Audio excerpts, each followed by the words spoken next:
Hello guys, welcome back to Kunchus fun family. ഇന്നത്തെ ദിവസത്തിൻ്റെ പ്രത്യേകത എന്താണെന്ന് വെച്ചാൽ ഇന്ന് ഞങ്ങൾ പോകുന്നത് കുഞ്ഞിയുടെ കാത് കുത്താനാണ്. അതെ, ഇന്നാണ് കാതുകുത്ത്. എല്ലാവരും താഴോട്ട് പോയി.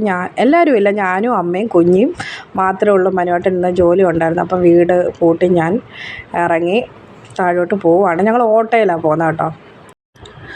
അങ്ങനെ കുഞ്ഞി അമ്മയും കൂടെ താഴോട്ട് ഇറങ്ങി പോവാണ്. കുഞ്ഞിക്ക് ഒരു ഐഡിയ ഇല്ല എന്തിനാ പോകുന്നതെന്നൊന്നും അറിയത്തില്ല. എൻ്റെ കുഞ്ഞ് ഇപ്പം കണ്ടോ എന്ത് ക്യൂട്ടായിട്ടിരിക്കുമെന്നറിയാമോ കട്ടവേ.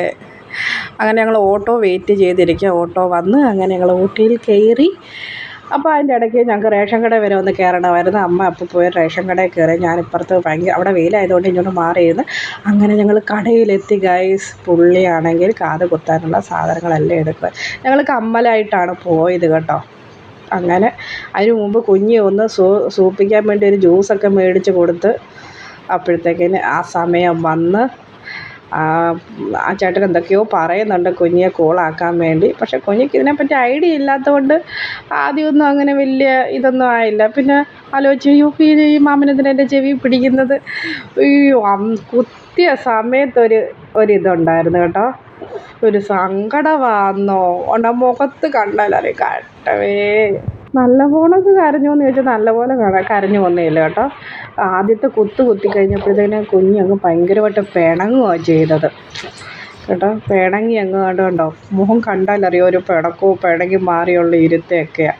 പക്ഷേ രണ്ടാമത്തെ കാത് കൊത്തിയപ്പോഴായിരുന്നു കുഞ്ഞ് നല്ലപോലെ കരഞ്ഞ കേട്ടോ. അപ്പം ഞാൻ അതിൻ്റെ വീഡിയോ ഒത്തിരി ഇടുന്നില്ല, കാരണം അത് എനിക്ക് ഭയങ്കര സങ്കടമായിട്ട് തോന്നി. അതെല്ലാം കഴിഞ്ഞ് ഞാൻ കൊണ്ടുപോയി കാത് കുത്തിച്ചെന്നും പറഞ്ഞുകൊണ്ട് എന്നെ ഇട്ടടിക്കുകയാണ്.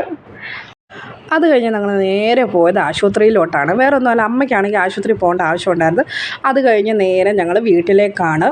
നല്ല ഭംഗിയുള്ള സ്ഥലങ്ങളാണ് ഞങ്ങളത് കേട്ടോ. നല്ല രസമാണ്, വയലും എല്ലാം ഉണ്ട്. അങ്ങനെ ബസ്സിൽ കുറച്ച് നേരം യാത്ര ചെയ്തപ്പോഴത്തേക്കിനും കുഞ്ഞ് നല്ലപോലെ ഉറങ്ങി വന്നു. അത് ആ കരച്ചിലിൻ്റെയൊക്കെ ക്ഷീണമൊക്കെ കുഞ്ഞിനുണ്ട്. ഉറങ്ങിപ്പോയി, കഷ്ടമായിപ്പോയി. അങ്ങനെ ഞാൻ വീട്ടിലെത്തി ഗൈസ്. അപ്പോൾ വീഡിയോ ഇഷ്ടമായാൽ ലൈക്ക് ചെയ്യാനും സബ്സ്ക്രൈബ് ചെയ്യാനും മറക്കരുത്. ആ പാട് വല്ലാത്തൊരവസ്ഥയാണ്. ടാറ്റാ.